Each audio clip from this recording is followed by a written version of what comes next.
good things. You guys got a lot of great things going on. So let's talk about what's upcoming. What are we here talking about today? Today, we're here talking about our Run for Hope. Okay. And so this is supporting the Salvation Army Boys and Girls Club. So it's our fundraiser, community awareness, and it is being held on Saturday, September the 23rd. And it's really cool because it's an afternoon run. We know families and people are so busy Saturday mornings with soccer games and all those. And, you just like to sleep in after, a busy day. I mean, I'm not one to get up and do a run at 7 a.m. in the morning, but You're not a runner.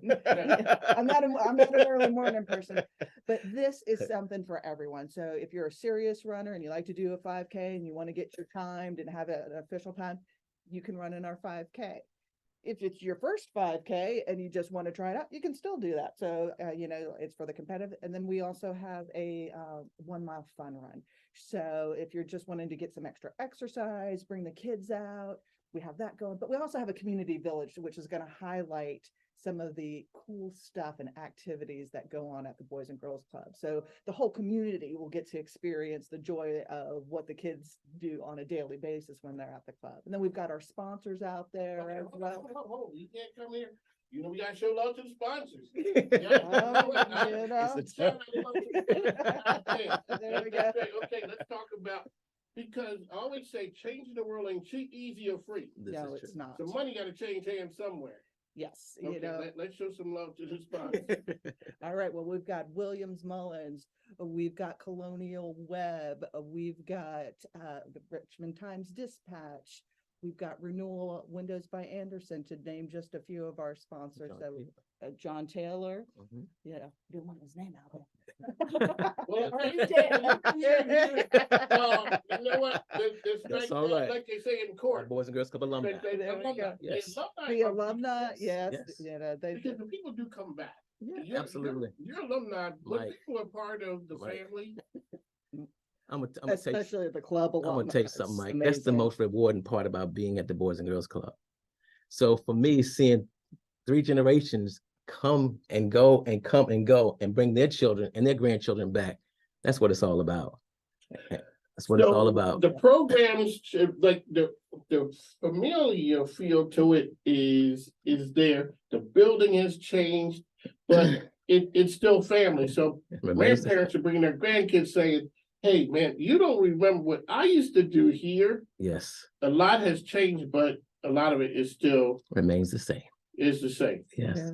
I love hearing the old stories, like when it was the club and they had a dentist's office and they're in a barber shop kind of thing. Yeah, I've heard that yes, from in the some of the basement, yes. alumni and the stories they Yes. have, so yes, some of it has changed and evolved with the times, and some of it has stayed the same, and it's that family, but it was cool hearing those stories. All right, so Charlene is here with us. You are the money person. You are the person.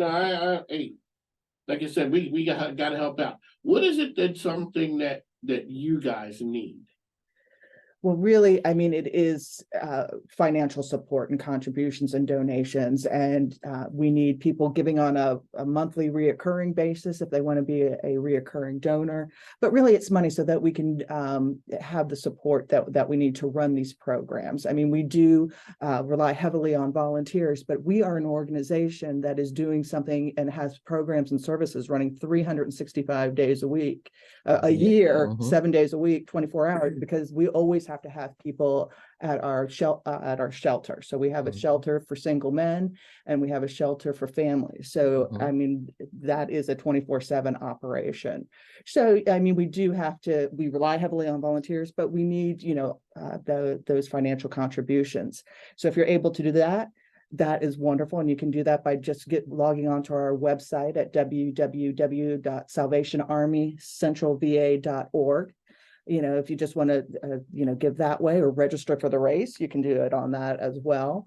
But also things like, I know the Boys and Girls Club needs some supplies for the garden. They want to do like a fall garden and they always need potting soil. We always need blankets. Winter time's coming up. We need twin size blankets for the shelter beds and pillows, because when people leave the shelter, when we're able to help them find permanent housing, we let them, they take The a bedding starter, is- a starter kit of things, and welcome baskets. So we always need blankets, winter season's upcoming. We need some garden supplies.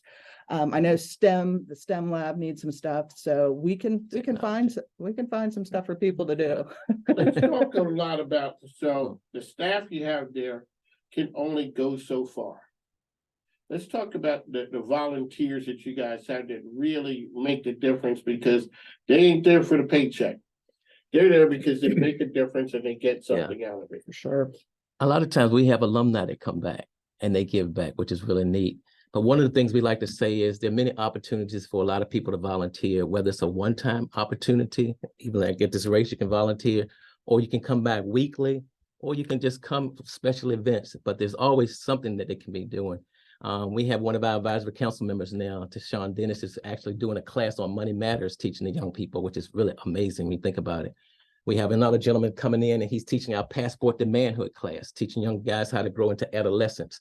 So and also so many different things, programs we have, but even just being there just to read to the kids, so many things that you can do. If you think about it, Mike, think about this, even with our own kids, there's so many things that we do and so many things that we teach them.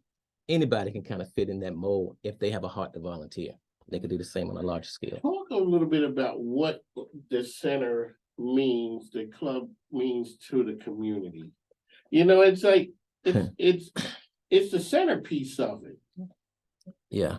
We've been in the community since 1949 with the Red Shield Boys Club on 25th and M Street. And then we were here in 37th and R Street since 1971 when they built the facility just as a Boys and Girls Club. It is a staple, no question about it. I mean, it's a major thing when you see young alumni come back and they say, I want my kids to see where I grew up. We have kids who come in the summer from Missouri. We have some coming from other states, Florida, just because Georgia, yeah. It's amazing. Minnesota, it's amazing because the parents want them to have that same family feel, understanding the values that they've learned they want to impart as well. And most of all, for their kids to have fun and to be safe. So it is something when you go to a center and the kids are there and it's safe and it's good. All right, so let's talk about some of the programs that you have now going on over at the center. What do you guys have going on? So, of course, kids, this is an after-school program we have what's called the Power Hour Homework Hour. So they can get tutorial help and we can actually do their assignments and their projects and have somebody there to kind of help them as needed. Of course, they get a hot meal every day when they come. Partnership with Feed More, which is amazing when you think about it. For some, it may be their last meal of the day.